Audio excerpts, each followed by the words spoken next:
Hello everyone and welcome to another episode of Videodrone. Today I want to talk about an obscure cult film that was actually Japan's biggest box office hit of 1981, Shinji Somai's genre-blurring curiosity, Sailor Suit and Machine Gun. The 1980s were a strange and chaotic time in Japanese film history. The industry was in decline, the studio system was collapsing, ticket sales were at an all-time low. Things were in such a vulnerable state that pathways started opening up for innovative talents and ambitious personalities.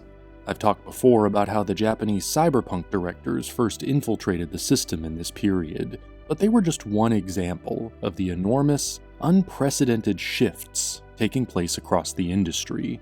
In 1981, a bizarre movie called Sailor Suit and Machine Gun somehow became the most popular film of the year. Its unlikely success marked a break from the previous trends of mainstream Japanese cinema, and it was a launching point for some very unique careers. For years, this unusual piece of Japanese film history has gone almost completely unknown in the West. Arrow Video's recent Blu-ray release finally gives us a chance not only to see this famously weird movie, but to learn of its intriguing background. Sailor Suit and Machine Gun follows Hoshi Izumi, a feisty yet innocent young woman reluctantly put in charge of a dwindling Yakuza gang after the death of her father. Criminal life seems like harmless fun at first, but when her gang is drawn into a convoluted plot involving missing drugs, a mysterious house guest, and a powerful, reclusive crime boss, Izumi begins to learn how dangerous the world of adult responsibility can be. The story is a mashup of several different genres. In tone, it lands somewhere between a parody, a melodrama, and a coming-of-age tale. There are absurd comic touches throughout, and a few moments that stray fully into the surreal. The climactic sequence, which involves a gothic torture chamber and a character that is essentially an inexplicable exercise in pointless sadism, is where the insanity reaches its peak.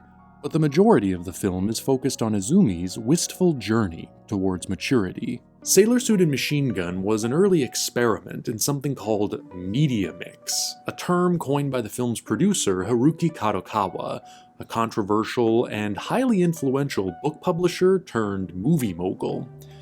The basic idea of media mix was this. Kadokawa would take popular novels from his publishing lineup and adapt them as movies. A famous teen idol would be cast in the lead role. They'd record a theme song that would be released as a single. The book and the single would promote the movie would promote both in return. It's what's known today as multimedia marketing. The strategy helped to revitalize Japan's flagging film industry, and Sailor Suit and Machine Gun was one of the films that set the trend. Audiences were lured by the novelty of the marketing, the presence of teen idol star Hiroko Yakushimaru, but there was something else that set the movie apart. The eccentric style of director Shinji Somai. Somai's distinctive trademark was his use of extremely long, continuous shots. The long-take style results in pacing and rhythms that are entirely unlike that of a typical commercial feature. His working method, a combination of extensive planning and run-and-gun fearlessness, was a form of controlled anarchy. One of the film's assistant directors, Kiyoshi Kurosawa, future director of J-horror classics like Pulse, remembers the production as a stressful series of near disasters. For one shot, which begins on foot and ends with the actors swerving through traffic on motorcycles, Kurosawa and the other assistants basically had to throw themselves in front of moving cars to prevent collisions with the actors. There's another scene where the lead actress is lifted by crane and dunked into real cement. While filming the shot where Izumi finally uses her eponymous machine gun, a flying glass shard actually cut Yakushimaru across the cheek.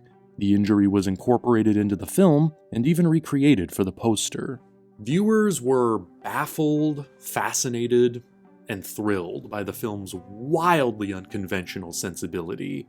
It was so successful, it inspired 2 spin-off TV shows, a remake in 2016, and in 1982, a theatrically released extended director's cut, running just over 2 hours and 10 minutes. Both cuts are included on the Arrow Blu-ray, as well as an hour-long featurette on the film and its director. The booklet has some great essays and an interview with star Yakushimaru and AD Kiyoshi Kurosawa. It's a long overdue opportunity for English-speaking audiences to discover an odd and overlooked area of Japanese film history.